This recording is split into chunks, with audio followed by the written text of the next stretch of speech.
नमस्कार दोस्तों, कहानियों की संग्रह यूट्यूब चैनल पे आपका बहुत बहुत स्वागत है। दोस्तों, आज की ये कहानी आपके जीवन को जो है एक नई सीख देगी। तो दोस्तों, आप सबसे एक छोटी सी रिक्वेस्ट है कि आप सब इस कहानी को लास्ट तक सुनिएगा और आपको ये कहानी अच्छी लगती हो तो प्लीज़ हमारी इस कहानी को जरूर लाइक कर दीजिएगा। तो दोस्तों, बिना किसी देरी किए हुए आज की इस कहानी को हम शुरू करते हैं।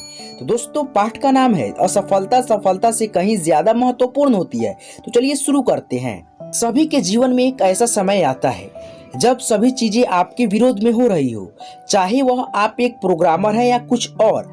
आप जीवन की उस मोड़ पर खड़ा होते हैं जहां सब कुछ गलत हो रहा होता है।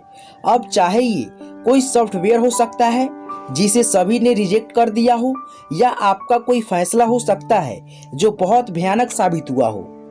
लेकिन सही मायने में कहा जाए तो विफलता सफलता से कहीं ज्यादा महत्वपूर्ण होती है।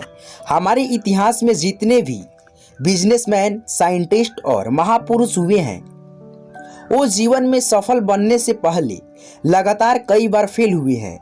जब हम बहुत सारे काम कर रहे हो तो ये जरूरी नहीं है कि कुछ सही ही होगा, लेकिन अगर आप इस वजह से प्रयास करना ही छोड़ देंगे तो कभी सफल नहीं हो सकते हैं।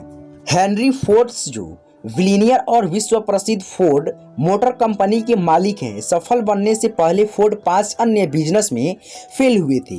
कोई और होता तो 5 बार अलग अलग बिजनेस में फेल होने से और कर्ज में डूबने के कारण टूट गया होता, लेकिन फोर्ड ने ऐसा नहीं किया और आज एक बिलियनियर कंपनी के मालिक हैं। अगर विफलता की बात करें तो थॉमस एडवर्ड एडिसन का नाम सबसे पहले आता है। लाइट बल्ब बनाने से पहले उसने लगभग 1000 विफल प्रयोगों को किए थे। अल्बर्ट आइंस्टाइन जो 4 साल की उम्र तक कुछ बोल नहीं पाता था और 7 साल की उम्र तक निरक्षर था। लोग उसको दिमागी रूप से कमजोर मानते थे, लेकिन अपनी थ्योरी और सिद्धांतों के बल पर वो दुनिया का सबसे बड़ा साइंटिस्ट बना।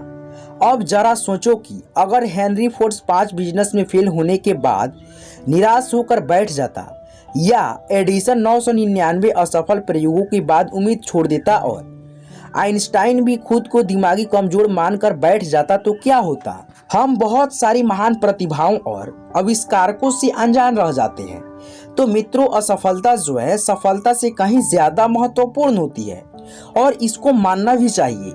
किसी भी काम को जो है हम करते हैं उसमें जो है एक बैग यानी कि डायरेक्ट जो है महान नहीं बन जाते हैं। थोड़ा उसमें जो समय देना पड़ता है और बहुत सारे कठिनाई और अभ्यास के बाद जो है कोई भी काम में परफेक्ट बन पाता है। तो दोस्तों, आज की ये कहानी जो है आपको कैसी लगी प्लीज़ हमें कमेंट करके ज़रूर बताइएगा। और दोस्तों, आपको ये कहानी अच्छी लगी हो तो प्लीज़ हमारी इस कहानी को ज़रूर लाइक कर दीजिएगा। और साथ ही साथ इस चैनल पे नए आए हैं तो प्लीज़ हमारे इस चैनल को सब्सक्राइब करके बेल आइकन को ऑल पर सेट कर दीजिएगा। तो दोस्तों, फिर मिलेंगे एक अलग मज़ेदार कहानी के साथ। जब तक के लिए धन्यवाद।